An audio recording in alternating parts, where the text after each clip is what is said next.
જસદણમાં કાઠી દરબારને ત્યાં એક દેવી ઘોડી હતી. સારાએ કચ્છ કાઠિયાવાડમાં સુપ્રસિદ્ધ થવા લાગી હતી. કચ્છમાં એક મિયાણો હતો અને તે અઠંગ ચોર હતો.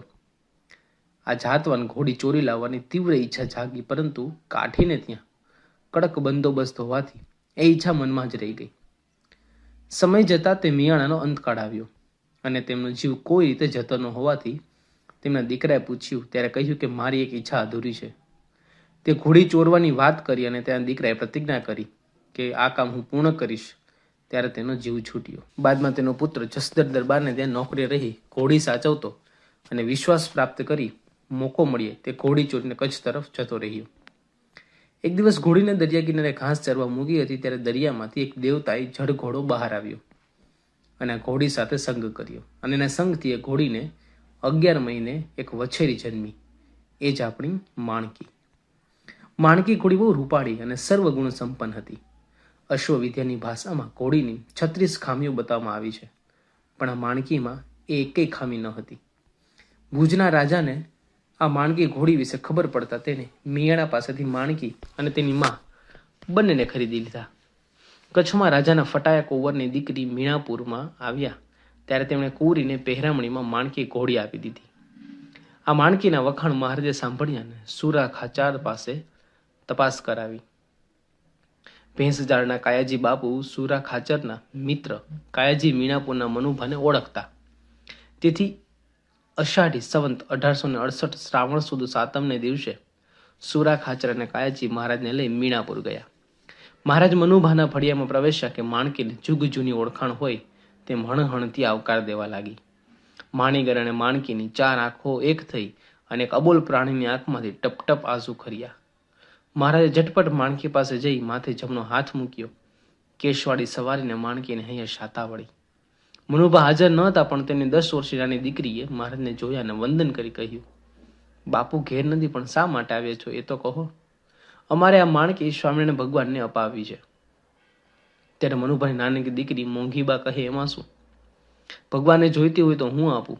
એમ કહી માણકીની સરક જાલી મહારાજ પાસે લાવ્યા અને મહારાજ તથા માણકીને ચાંદલો કર્યો. પછી પગે લાગી માણકી મહારાજને અર્પણ કરી. મહારાજ એમના ઉપર રાજી થઈને 60 રૂપિયાના સાકાની પ્રસાદી આપીને કહ્યું, મોંઘીબા તમે બહુ મોંઘા થશો, રાજ રાણી થશો, એમ કહી આશીર્વાદ આપ્યા. સમય જતાં મોંઘીબાના લગ્ન ગોંડલના સંગ્રામસિંહ બાપુ સાથે થયા. હાલનું ગોંડલનું સ્વામિનારાયણ મંદિર મોંઘીબાએ સ્વખર્ચે બંધાવેલ છે. માણકી દેવતાએ ઘોડી હતી. માણકી મહારાજની મરજીને જાણીને જ ચાલતી. અલબેલા ઘણીવાર માણકી નચાવતા અને જાત જાતની ઠેક, કડા, ગતિ, મરોડ, કુદાન વગેરે બતાવતા. ગરુડની ગતિનો મદ ઘરી લે તેમ માણકી ચાલતી.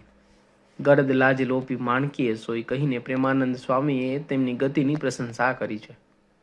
કુદરતી કોપ કે ધાડા ધીંગાણા જેવો કોઈ માઠો બનવાનો હોય તો 40 દિવસ અગાઉ તે માણકીને ખબર પડી જતી.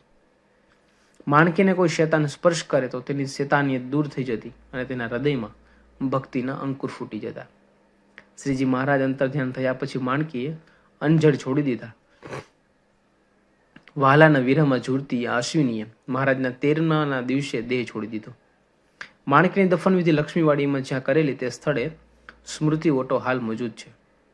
200 વર્ષ પહેલા ભગવાન સ્વામિનારાયણ પ્રતિ વર્ષે ગુજરાતના જુદા જુદા ખૂણે અને જુદા જુદા ગામોમાં હજારો ભક્તો અને સંતોને એકત્રિત કરીને રંગોત્સવ ઉજવતા હતા.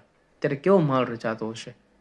ભગવાન સ્વામિનારાયણ સમકાલીન પરમહંસ સંતોએ નજરે જોયેલા એ રંગોત્સવની અદ્ભુત દસ્તાવેજી સ્મૃતિઓ પોતાની વાતોમાં, ગ્રંથો તેમજ કીર્તન કાવ્યોમાં ચિત્રાત્મક રીતે ગૂંથી લીધી છે.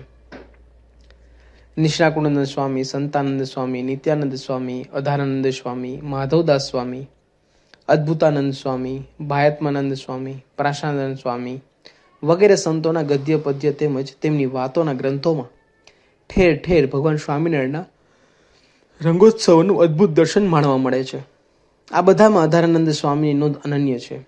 હરિચરિતામૃત સાગર ગ્રંથમાં તેમણે વરતાલ, ગઢપુર, અમદાવાદ, સારંગપુર, લોયા, પંચાળા, ધરમપુર, ડભાણ, કરિયાણા વગેરે સ્થળોએ ભગવાન સ્વામિનારાયણ ઉજવેલા રંગોત્સવોનો આંખે દેખ્યો અહેવાલ પ્રસ્તુત કર્યો છે.